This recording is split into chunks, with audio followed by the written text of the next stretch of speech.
Good morning and welcome to the टार education friends. Target allrounder की टार education में मैं प्रकाश कुमार आप सभी का स्वागत करता हूं। दोस्तों, आज है 6 अप्रैल 2022। देखेंगे अब तक की सभी महत्वपूर्ण करंट अफेयर्स जो आपकी आगामी सभी परीक्षाओं के लिए अति महत्वपूर्ण होंगे। साथ में देखेंगे ये सभी एक्स्ट्रा फैक्ट्स जो आपको औरों से आगे रखेगा। इस क्लास का पीडीएफ आप टार एजुकेशन की इन सभी सोशल मीडिया प्लेटफॉर्म्स से जुड़ सकते हैं। साथ ही आप टार एजुकेशन की वेबसाइट से विजिट करके पीडीएफ और अन्य अधिक बहुत सारे स्टडी मटेरियल प्राप्त कर सकते हैं। सभी का लिंक नीचे डिस्क्रिप्शन बॉक्स में दिया गया है, सभी से जुड़ जाएं और विजिट करें। दोस्तों, प्रश्न यहाँ पे हिंदी इंग्लिश दोनों में है, ऑप्शंस भी हिंदी इंग्लिश दोनों में है। आपसे आग्रह है कि क्लास को अंत तक अटेंड करें, तभी आपको इस क्लास का महत्व पता चलेगा। तो चलिए बिना देर किए शुरू करते हैं आज का class. First question is recently in which state 13 new districts have been created. हाल ही में किस राज्य में 13 नए जिले बनाए गए हैं? सही जवाब है आंध्र प्रदेश। आंध्र प्रदेश की सीएम कौन है? अभी वाईएस जगनमोहन रेड्डी। इन्हीं के द्वारा राज्य में आंध्र प्रदेश में 13 नए जिले लॉन्च किए गए हैं, बनाए गए हैं। और इसी के साथ आंध्र प्रदेश में अब कुल जिलों की संख्या 26 हो गई है। इसका उद्देश्य क्या है? बेहतर प्रशासन और पारदर्शिता, कल्याणकारी योजनाओं के लिए एक सुचारू और प्रभावी वितरण तंत्र बनाना, ये इसका उद्देश्य है बनाने का। आंध्र प्रदेश में 13 नए जिले जो बनाए गए हैं वो है पार्वतीपुरम, मान्यम, अल्लूरी, सीतारामा राजू, अन्नाकापल्ली, काकीनाडा, कोनसीमा, एलूरू, एनटीआर, पालानाडु, बापटल्ला, नंदयाला, श्री सत्यसाई, अनामया और तिरुपति, ये सभी इसके जिले हैं। आंध्र प्रदेश के बारे में और कुछ जान लेते हैं। राजधानी इसका 3 ठो है। एक है अमरावती, लेजिस्लेटिव कैपिटल है अर्थात विधायिका। विशाखापट्टनम जो एग्जीक्यूटिव कैपिटल है अर्थात कार्यपालिका।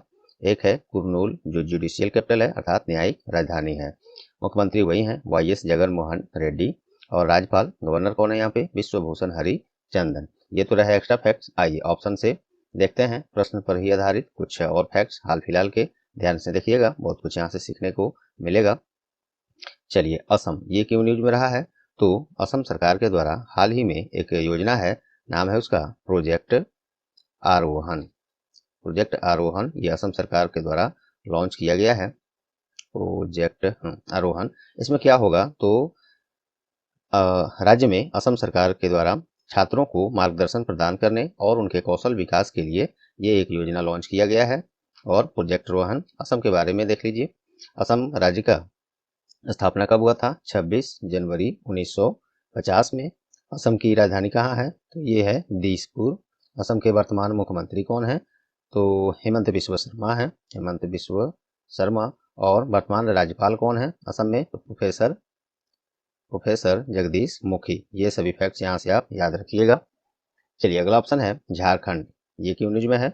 तो हाल ही में झारखंड सरकार के द्वारा सहाय SAHAY सहाय योजना लॉन्च किया गया है। इसका फुल फॉर्म क्या होता है ये पहले देख लीजिए। Sports action harnessing aspiration of youth, अर्थात सहाय योजना जो है झारखंड सरकार का। इसमें क्या होगा? तो माओवाद जो प्रभावित जिले हैं, क्षेत्र हैं राज्य में, वहाँ के युवाओं के खेल प्रतिभा को बढ़ावा दिया जाएगा। अर्थात युवाओं के लिए कौशल विकास और उनके खेल प्रतिस्पर्धा को बढ़ाने का ये काम होगा। इसमें सहाय योजना से झारखंड सरकार का है। झारखंड सरकार का झारखंड राज्य के बारे में जान लेते हैं। राज्य का स्थापना कब हुआ है? 15 नवंबर सन 2000 में। राज्य की राजधानी यहाँ क्या है? रांची है। और मुख्यमंत्री भी वर्तमान में कौन है? हेमंत सोरेन है। और वर्तमान राज्यपाल झारखंड के कौन है? तो रमेश बैस है। ये सब याद रखिएगा। चलिए, राजस्थान की न्यूज में है। तो हाल ही में राजस्थान सरकार के द्वारा इंदिरा गांधी शहरी रोजगार गारंटी योजना, ये इसका इंदिरा गांधी शहरी रोजगार गारंटी योजना राजस्थान सरकार का योजना है। ये नाम से ही स्पष्ट है क्या है होगा इसमें। राजस्थान की राजधानी क्या है? तो जयपुर है। इस राज्य की स्थापना कब हुई है? 30 मार्च 1949 में। और वर्तमान मुख्यमंत्री यहाँ पे कौन है? अशोक गहलोत हैं। और राज्यपाल अभी वर्तमान कौन है? कलराज मिश्रा हैं।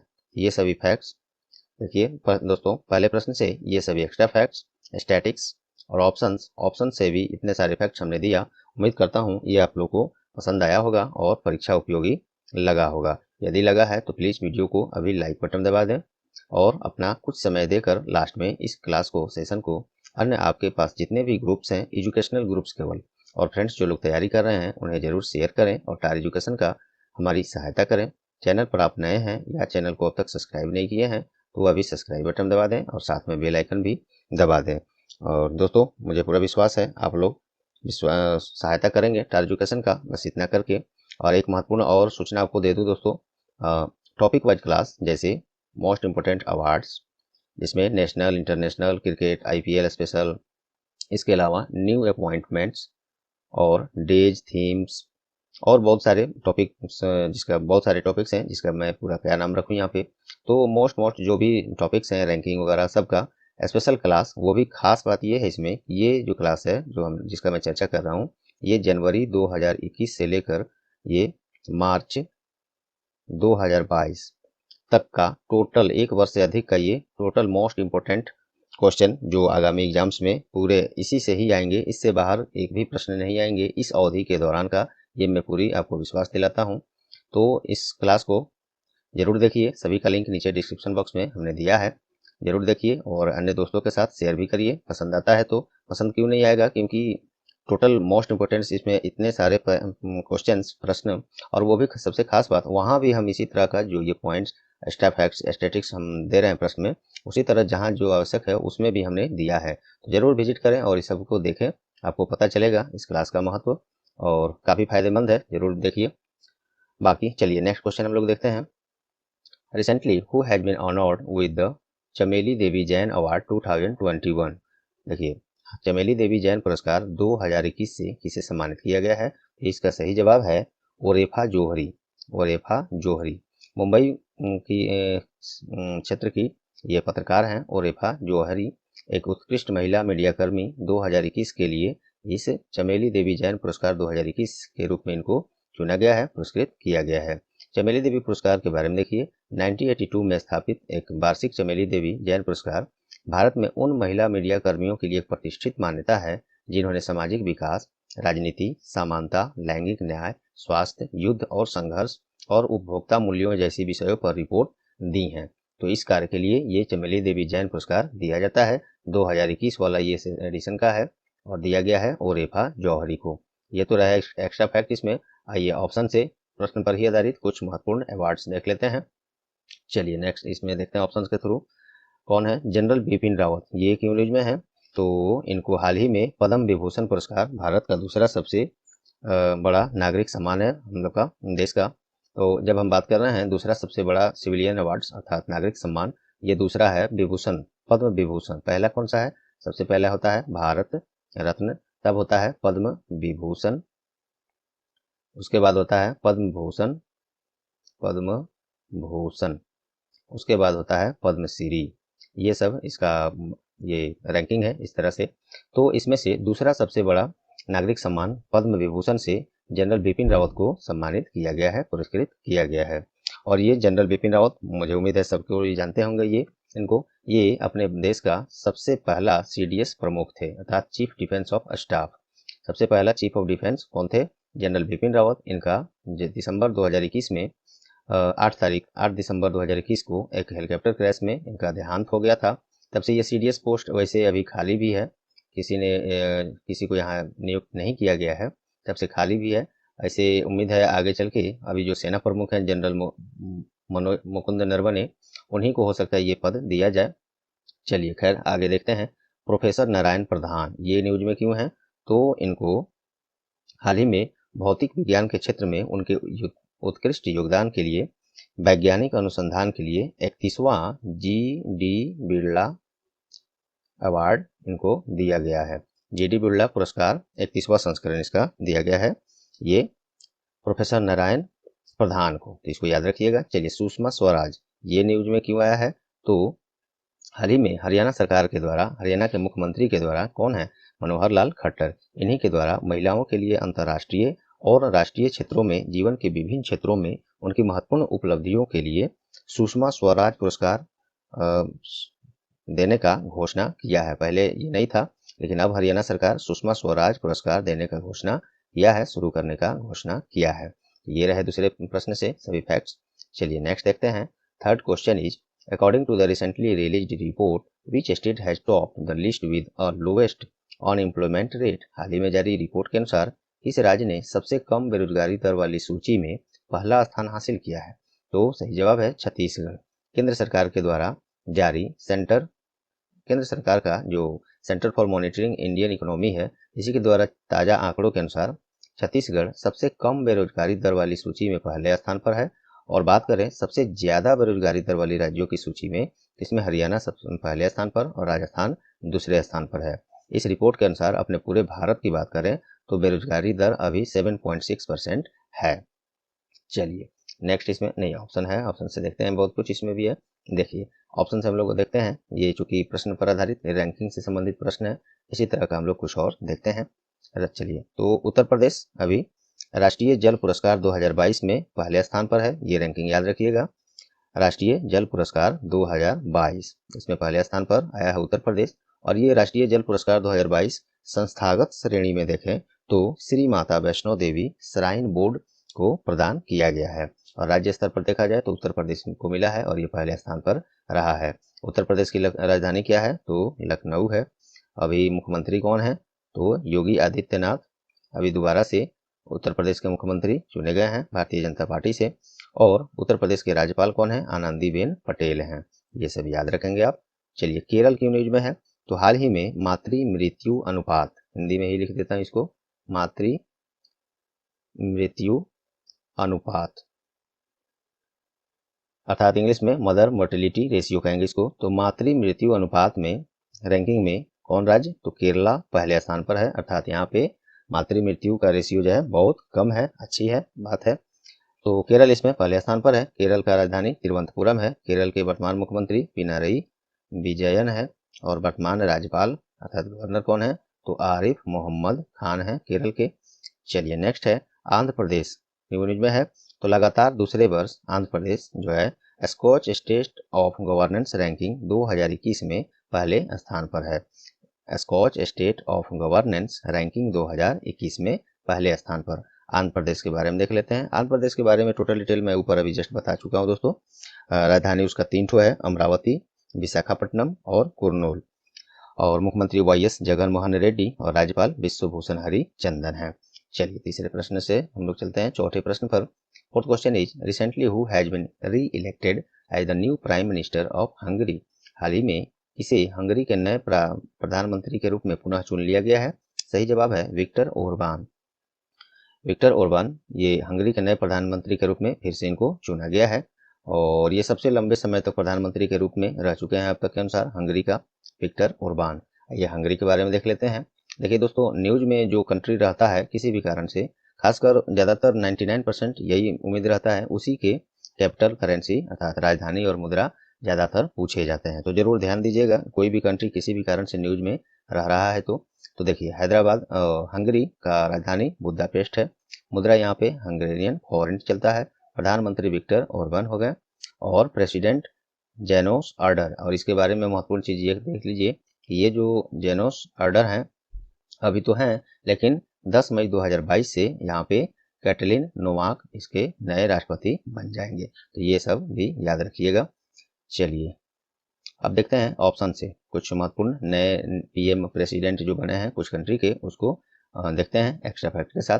गोब्रियाल बोरिक फोंट ये हाल ही में चिली के सबसे नए और सबसे युवा राष्ट्रपति बनाए गए हैं। चिली के सबसे युवा और नए राष्ट्रपति बने हैं ये गोब्रियाल बोरिक फोंट। चिली की राजधानी सेंटियागो है। मुद्रा वहाँ पे चिलियन पेसो चलता है। नेक्स्ट है कैटलिन नोवाक।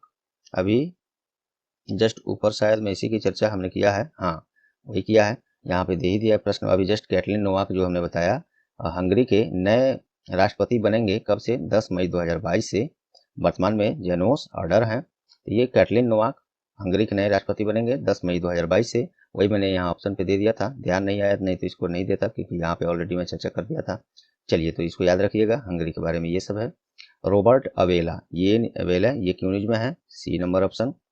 तो हाल ही में माल्टा जो एक देश है माल्टा तो वहाँ के नए प्रधानमंत्री के रूप में शपथ लिया है किन्होंने? तो रॉबर्ट अवेला ने। हंगरी माल्टा का राजधानी कहाँ है? वालेटा। बलेटा, और मुद्रा वहाँ पे क्या चलता है, यूरो चलता है। चलिए नेक्स्ट क्वेश्चन देखते हैं हम लोग, 5वां प्रश्न। Fifth question is recently who has been announced to be appointed as the new foreign secretary. हाल ही में किसे नए विदेश सचिव के रूप में नियुक्त करने का घोषणा किया गया है। तो सही जवाब है विनीत जोशी। नए विदेश सचिव बनेंगे विनीत जोशी। भारतीय विदेश सेवा के अधिकारी और नहीं, इसका ऑप्शन में आपको गलत हो गया, इसको रुकिए 1 सेकंड, काटने दीजिए, इसको ध्यान नहीं दीजिएगा, इसको अलग से मैं इसको बता रहा हूँ। चलिए पुनः देखिए, भारत के नए विदेश सचिव के रूप में किसे नियुक्त करने का घोषणा हुआ है, तो ये हैं विनय मोहन क्वात्रा। विनय मोहन क्वात्रा भारतीय विदेश सेवा के अधिकारी हैं और वर्तमान में नेपाल में भारतीय राजदूत के रूप में सेवा दे रहे हैं। इन्हीं को अब भारत का नया विदेश सचिव नियुक्त किया जाएगा, इसका घोषणा हो गया है। और वे हर्षवर्धन श्रृंगला का स्थान लेंगे, जो 30 अप्रैल 2022 को सेवानिवृत्त हो जाएंगे इसी माह में। चलिए कुछ महत्वपूर्ण सचिवों के बारे में हम लोग देख लेते हैं, जो अक्सर एग्जाम में से पूछे जाते हैं। अभी कैबिनेट सचिव कौन है, राजीव गौबा हैं। रक्षा सचिव अजय कुमार हैं। वित्त सचिव टीबी सोमनाथ हैं। और गृह सचिव अजय कुमार भल्ला हैं। अजय कुमार के नाम से 2 आदमी हैं, यहाँ पे देखिए, ये अजय कुमार जो रक्षा सचिव हैं, और वही एक हो जाएगा अजय कुमार भल्ला इसके साथ, तो ये गृह सचिव हो जाएंगे। तो उम्मीद करता हूँ ये सब आपको पसंद आए। चलिए ये ऑप्शन के थ्रू अब देखते हैं हम लोग कुछ नए नियुक्तियां। कौन है, देवाशीष पांडा। ये न्यूज में क्यों है, तो इनको हाल ही में IRDAI के नए चेयरमैन बनाए गए हैं। IRDAI अर्थात insurance regulatory development authority of India, इसके नए चेयरमैन देवाशीष पांडा को बनाया गया है। और IRDAI का स्थापना 1999 में, इसका हेडक्वार्टर कहाँ है, तो हैदराबाद है। चलिए नेक्स्ट देखते हैं, माधुरी पुरी बुच। ये न्यूज में क्यों है, तो इनको हाल ही में सेबी के नए चेयरपर्सन बनाए गए हैं, नए अध्यक्ष बनाई गई हैं ये माधवी पुरी बुच। एक तरह से और याद रख सकते हैं, इस प्रश्न को आपको ऐसे भी पूछा जा सकता है, सेबी की पहली महिला अध्यक्ष किसे बनाया गया है, तो ये भी जवाब यही है, माधुरी पुरी बुच। सेबी अर्थात securities and exchange board of India, इसका स्थापना 12 अप्रैल 1992 में, 12 अप्रैल 1992 में सेबी का स्थापना है। मुख्यालय इसका मुंबई है। चलिए इसको याद रखेंगे। विनीत जोशी, ये न्यूज में क्यों है, इनको हाल ही में CBSE के नए अध्यक्ष के रूप में नियुक्त किया गया है। CBSE अर्थात central board of secondary education, इसके चेयरमैन बनाए गए हैं, अध्यक्ष बनाए गए हैं विनीत जोशी को। CBSE का स्थापना कब हुआ है, ये 3 नवंबर 1962 में, 1962 में, और इसका हेडक्वार्टर न्यू दिल्ली है। चलिए तो ये 5वें प्रश्न से ये सभी फैक्ट्स और एक्स्ट्रा फैक्ट मिले आपको। नेक्स्ट है, recently the central government's stand up India scheme has been completed 6 years। When was this scheme launched. हाल ही में केंद्र सरकार की स्टैंड अप इंडिया योजना 6 वर्ष पूरा कर लिया है। तो प्रश्न है कि इस योजना को कब शुरू किया गया था। ऐसे प्रश्न बिल्कुल आपको 100% कई बार बन चुके हैं, इधर अब पूछे जा रहे हैं ऐसे प्रश्न। योजना से संबंधित ऐसे फैक्ट्स जरूर आप क्लियर रखें। स्कीम पर भी क्लास और टॉपिक वाइज क्लास जैसे ऊपर में मैंने बताया सब डाला गया है और डाला जा रहा है, देखिए जरूर, सभी का लिंक नीचे दिया हुआ है। चलिए तो, और स्टैंड अप इंडिया शुरू किया गया था कब, तो 2016 में, इसको याद कर लें। देखिए इसके बारे में कुछ और जान लेते हैं। ये स्टैंड अप इंडिया भारत सरकार द्वारा महिलाओं और अनुसूचित जनजाति समुदायों के बीच उद्यमता का समर्थन करने के लिए, उनको ऋण उपलब्ध कराने के लिए, कौशल प्रशिक्षण उपलब्ध कराने के लिए, ये सब करने के लिए स्टैंड अप इंडिया शुरू किया गया है इन सभी के लिए। और यह 2025 तक पुनः इसको बढ़ा भी दिया गया है इस स्कीम को, और शुरू हुआ था 2016 में, तो ऑप्शन में मैंने बताया ही, और डीपली जाइए तो 5 अप्रैल 2016 को ये शुरू किया गया था। चलिए ऑप्शन से कुछ ऐसे ही स्कीम का चर्चा मैं करता हूँ, कौन कब शुरू किया गया था। तो ये 2019 में पीएम किसान योजना लॉन्च हुआ था, शुरू किया गया था 2019 में। पीएम किसान में होता क्या है, तो किसानों को प्रत्येक वर्ष 6,000 रुपये हर 4 महीने पर 2,000 रुपये कर करके, प्रत्येक 4 महीने पर 2,000 रुपये कर करके, एक साल में 6,000 रुपये का आर्थिक सहायता उनको दिया जाता है, सभी किसानों को जो लोग पीएम किसान से जुड़े हुए हैं इस योजना से। और बस इससे ज़्यादा कुछ और भी जाना जा सकता है, लेकिन इतना खास है, ज़रूरी है। 2019 में पीएम किसान। 2014 में क्या है, तो ये जो सभी लोग जानते हैं PMJDY, फुल फॉर्म मालूम होगा आपको, प्रधानमंत्री जन धन योजना। ये क्या है, तो ये सभी लोगों को एक बैंक खाता होना चाहिए, बचत खाता होना चाहिए। इसी उद्देश्य से सरकार ने प्रधानमंत्री जनधन योजना शुरू किया गया था और इसमें काफ़ी आसान शर्तों के साथ कोई भी बचत खाता प्रधानमंत्री जनधन योजना के अंतर्गत खाता खुलवा सकता है और अपनी सेविंग्स को, बचत को इसमें जमा कर सकता है। इसके साथ संबंधित तो बहुत सारे फैक्ट्स हैं मेरे पास, खैर उसको पीडीएफ में से मैं डाल दूंगा। इससे पहले तो कई बार चर्चा किया हूँ, आप इसीलिए डेली करंट अफेयर्स का क्लास जरूर जुड़ें। आपको दोस्तों, आपको अब तक तो समझ में आ ही गया होगा क्या क्वालिटी है इस क्लास की। और सबसे बड़ी गुजारिश है आपसे कि लाइक और शेयर करना ना भूलें दोस्तों। शेयर करके ही आप लोग हमारी सहायता कर सकते हैं और चैनल ग्रो कर सकता है। और सब्सक्राइब नहीं किए हैं तो सब्सक्राइब भी कर लीजिए। चलिए 2015 में क्या है, तो ये 2015 में उजाला योजना, उजाला स्कीम जो है शुरू किया गया था। इसमें क्या होता है, तो बिजली की ऊर्जा की बचत के लिए सरकार के द्वारा इसमें एलईडी बल्ब का वितरण किया जाता है, जो कि बहुत ही कम ऊर्जा का खपत करता है। चलिए, तो ये उजाला योजना 2015 में शुरू किया गया था, इसको भी याद रखेंगे। चलिए, ये सभी ऑप्शंस हो गए। नेक्स्ट देखते हैं 7वां प्रश्न। इन विच स्टेट गणगौर उत्सव हैज बीन सेलिब्रेटेड रिसेंटली। हाल ही में किस राज्य में गणगौर उत्सव मनाया गया है? सही जवाब है राजस्थान। राजस्थान में गणगौर त्योहार पूरे राज्य में पारंपरिक श्रद्धा और उल्लास के साथ मनाया जाता है। इसमें क्या होता है, महिलाओं के द्वारा घरों और मंदिरों में गणगौर अर्थात भगवान शिव और पार्वती की पूजा करते हैं और सुख समृद्धि की कामना करते हैं। तो बस इतना याद रखिएगा, गणगौर उत्सव राजस्थान में। राजस्थान के बारे में देखिए, राजधानी जयपुर है। इसका स्थापना 30 मार्च 1949 को मुख्यमंत्री अशोक गहलोत हैं और राज्यपाल अर्थात गवर्नर कलराज मिश्रा हैं। हालांकि इसको एक प्रश्न में ऊपर में मैंने चर्चा कर दिया था, फिर भी हो गया, चलिए कोई नहीं। जम्मू कश्मीर ये क्यों न्यूज में है, यहाँ पे क्या हुआ है, इसी तरह के प्रश्न पर आधारित हम लोग देखते हैं। तो हेरात उत्सव ये मनाया गया है जम्मू कश्मीर में। इसमें क्या होता है, तो ये भगवान शिव का पूजा और महाशिवरात्रि जो पूरे देश में मनाया जाता है, उसी को यहाँ पे हेरात उत्सव के रूप में मनाया जाता है। नेक्स्ट है अरुणाचल प्रदेश। यहाँ पे हाल ही में तुरग्या उत्सव मनाया गया है। कहाँ? अरुणाचल प्रदेश में। इसमें क्या होता है, तो त्वांग मठ में मोनपा आदिवासी समुदाय के द्वारा ये प्रत्येक 3 वर्ष पर ये तुरग्या उत्सव अर्थात मोनप्पा आदिवासी समुदाय जो है अरुणाचल प्रदेश में, उन्हीं के द्वारा प्रत्येक 3 वर्ष पर तुरग्या उत्सव मनाया जाता है। चलिए, सिक्किम क्यों न्यूज में है, तो हाल ही में लूसुंग या इसको एक और नाम से जाना जाता है नामसुंग ये उत्सव कहाँ मनाया जाता है, तो ये सिक्किम में मनाया जाता है। और ये सिक्किम राज्य में खेती बाड़ी की शुरुआती मौसम का जश्न मनाने के लिए मनाया जाता है। लूसुंग या क्या नाम था, नामसुंग उत्सव, ये दोनों में से कोई आए तो ये सिक्किम का उत्सव है, वहाँ पे मनाया जाता है। चलिए नेक्स्ट देखते हैं दोस्तों। उम्मीद करता हूँ यहाँ तक आपको पसंद आए होंगे क्लास, बिल्कुल, और परीक्षा उपयोगी लगे होंगे। यदि लगे हैं तो प्लीज़ लाइक, शेयर और सब्सक्राइब करना ना भूलें। इतना करके हमारी सहायता जरूर करें, शेयर जरूर करें दोस्तों। कुछ सेकंड्स आपका ये हमारे लिए काफ़ी महत्वपूर्ण है। उम्मीद है आप लोग और विश्वास है कि आप लोग सहायता इसमें करेंगे। चलिए 8वां प्रश्न। अब यहाँ से हम लोग एक्स्ट्रा फैक्ट के साथ फटाफट अभी और कुछ महत्वपूर्ण प्रश्न हैं उसको देखते हैं।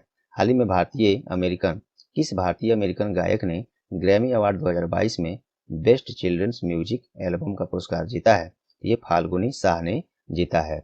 आइए ग्रैमी अवार्ड के बारे में कुछ जान लेते हैं। ये 64वां एडिशन था ग्रैमी अवार्ड 2022 का, ये भी पूछा जाता है। और इसका आयोजन अमेरिका के लास वेगास में किया गया है। ग्रैमी अवार्ड जो है संयुक्त राज्य अमेरिका के संगीत उद्योग में उत्कृष्ट उपलब्धि के लिए प्रदान किया जाता है। पहली बार ग्रैमी अवार्ड 1959 में दिया गया था और 1958 में 1958 में इसको स्थापित किया गया था। चलिए ग्रैमी अवार्ड 2022 के कुछ महत्वपूर्ण और देख लेते हैं। एक तो प्रश्न में ही हम लोग ने देख लिया। चलिए ये देखते हैं। एल्बम ऑफ द ईयर किसे चुना गया है? VR, इंग्लिश में भी है VR album of the year है 64वें ग्रैमी अवार्ड 2022 में। Record of the year leave the door open, song of the year leave the door open, best global music performance ये मोहब्बत के लिए मिला है, मोहब्बत एल्बम है। और ये इसको बनाया किसने है? अनुज आफ्ताब। और ये पुरस्कार पाने वाले प्रथम पाकिस्तानी हैं, ये न्यूज से बन गए हैं, इस बार बन गए हैं। बेस्ट ग्लोबल म्यूजिक एल्बम कौन है? तो ये मदर नेचर। ये रहे ग्रैमी अवार्ड 2022 से। प्रश्न में एक और प्रश्न यहाँ था और ये बाकी ये, इसको स्क्रीनशॉट ले लीजिए या PDF में लीजिएगा, या याद हो गया तो कोई बात नहीं, अच्छी बात है। चलिए, which bank has tied up with with border security force BSF। हाल ही में किस बैंक ने सशस्त्र सीमा बल अर्थात BSF के साथ समझौता किया है? ये SBI ने इसके साथ समझौता किया है। ये विशेष वेतन पैकेज योजना के माध्यम से और अन्य लाभ पहुंचाने के लिए सुरक्षा बल के साथ सीमा सुरक्षा बल अर्थात बॉर्डर सिक्योरिटी फोर्स या BSF कहिए कई नाम से इसको, तो इसके लिए समझौता हुआ है। इसमें बाल शिक्षा, मृत BSF के कर्मी जो होंगे उनके बालिकाओं की शादी जैसी अनेकों सुविधाएं प्रदान की जाएगी और सेवानिवृत्त जो BSF के कर्मी होंगे उनको व्यक्तिगत दुर्घटना जिसमें मृत्यु तक अगर हो जाए ये बीमा सेवा प्रदान की जाएगी। चलिए BSF के बारे में जान लेते हैं। BSF अर्थात बॉर्डर सिक्योरिटी फोर्स, इसका स्थापना 1 दिसंबर 1965 में, मुख्यालय नई दिल्ली है और डायरेक्टर जनरल कौन है? पंकज कुमार सिंह। और इसका मोटो क्या है BSF का? जीवन पर्यंत कर्तव्य अर्थात ड्यूटी अनटू डेथ। चलिए SBI के साथ समझौता हुआ है तो SBI का मुख्यालय मुंबई है, स्थापना 1 जुलाई 1955 में और चेयरमैन दिनेश कुमार खर्रा हैं। चलिए इस बड़ा एक्स्ट्रा फैक्ट नेक्स्ट देखते हैं। On which day national maritime day has been observed recently. हाल ही में राष्ट्रीय समुद्री दिवस कब मनाया गया? 5 अप्रैल को। इस बार राष्ट्रीय समुद्री दिवस का ये 59वां एडिशन है। वैश्विक अर्थव्यवस्था में समुद्र के महत्व दुनिया भर में एक स्थान से दूसरे स्थान तक परिवहन और सुरक्षित सुदृढ़ दृष्टिकोण को चिन्हित करने के लिए दिवस प्रत्येक वर्ष 5 अप्रैल को मनाया जाता है, राष्ट्रीय समुद्री दिवस। चलिए और एक कुछ और उपलब्धि इसका देखा जाए तो ये अर्थव्यवस्था का समर्थन करने और भारतीय नौसेना के प्रति आभार व्यक्त करने के लिए भी मनाया जाता है।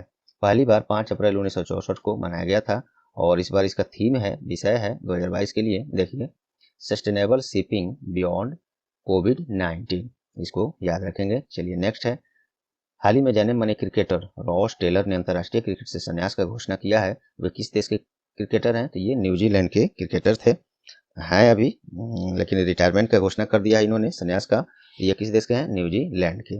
ICC के बारे में देख लेते हैं क्योंकि क्या करता है ये, पहले देखिए इंटरनेशनल क्रिकेट काउंसिल, यही जो है अंतर्राष्ट्रीय स्तर की जितनी क्रिकेट खेल होते हैं वो सब इसी के द्वारा, इसी के अंडर में, इसी के रेगुलेशन में होता है। मुख्यालय ICC का UAE के दुबई में है और इसका स्थापना 15 जून 1909 में, चेयरमैन ग्रेग बार्कले हैं और CEO जियोफ एलार्डिस हैं। चलिए न्यूजीलैंड का है ये, तो इसके बारे में जान लेते हैं। देखिए न्यूजीलैंड की राजधानी वेलिंगटन है और यहाँ पे मुद्रा न्यूजीलैंड डॉलर चलता है और प्रधानमंत्री जेसिंडा आर्डर्न है और ये न्यूजीलैंड की पहली महिला प्रधानमंत्री हैं, इस बात को भी याद रख सकते हैं। नेक्स्ट है। रिजर्व बैंक ऑफ इंडिया के द्वारा राज्यों के लिए वेज एंड मीन्स एडवांसेज की सीमा कितना कर दिया गया है? तो 47,010 करोड़, 47,010 करोड़ ये वेज एंड मीन्स एडवांसेज सीमा कर दिया गया है राज्य सरकारों के लिए और सरकार के लिए। केंद्र सरकार के लिए लिमिट थोड़ा अलग रहता है, ज़्यादा रहता है। चलिए तो इसने कर दिया है ये। और ये होता क्या है? वेज मीन्स एंड एडवांसेज एक अस्थायी अग्रिम ये एडवांसेज हैं जो RBI के द्वारा, RBI जो है सरकारों को, स्टेट्स के गवर्नमेंट्स को प्राप्तियों और केंद्र सरकार को भी वैसे, तो सरकारों को प्राप्तियों और भुगतानों में किसी तरह का डिफरेंस आने पर ये प्रदान करता है कि अपना बैलेंस शीट उसको मिला लें, उसके बाद कुछ दिन बाद उसको पुनः उसको लौटाना होता है RBI को।